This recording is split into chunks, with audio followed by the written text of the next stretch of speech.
The morning sun beamed warmly over the vibrant courtyard of the Art Institute in Florence, painting the ancient stone walls in hues of soft amber and rose.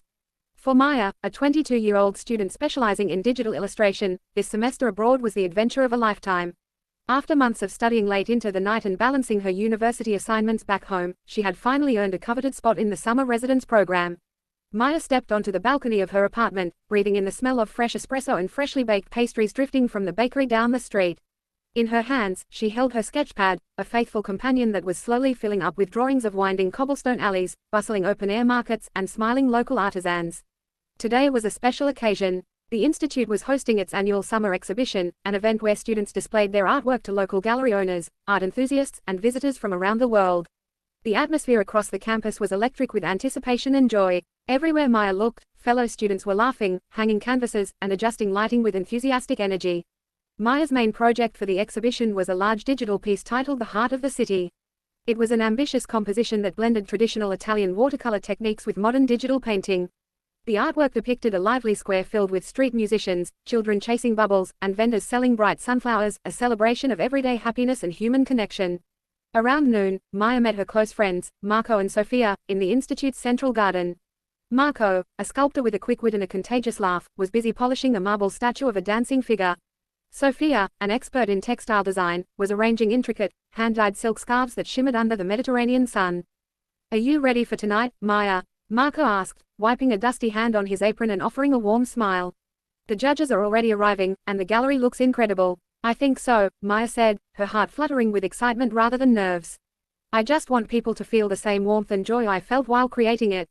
"They definitely will," Sofia assured her, gently adjusting the corner of Maya's display frame. "Your painting practically radiates light. It's impossible to look at it without smiling." As evening approached, the Institute opened its heavy wooden doors to the public. String lights illuminated the courtyard, and live acoustic music filled the air. Visitors wandered through the grand halls, admiring the diverse collection of talent on display. Maya stood near her artwork, enjoying the lively conversations around her. She watched as families, tourists, and art critics stopped in front of the heart of the city. People pointed out small details, a cat sleeping on a windowsill in the background, the golden reflection of light on the cobblestones, and the genuine expressions of joy on the characters' faces. Suddenly, an elderly gentleman with a warm smile and a silver-handled walking stick approached Maya. He introduced himself as Signor Rossi, a retired local illustrator whose work Maya had admired for years. "Excuse me, young lady," Signor Rossi said in clear, gentle English. "Is this extraordinary piece your creation?" "Yes, it is. Thank you for taking the time to look at it," Maya replied politely.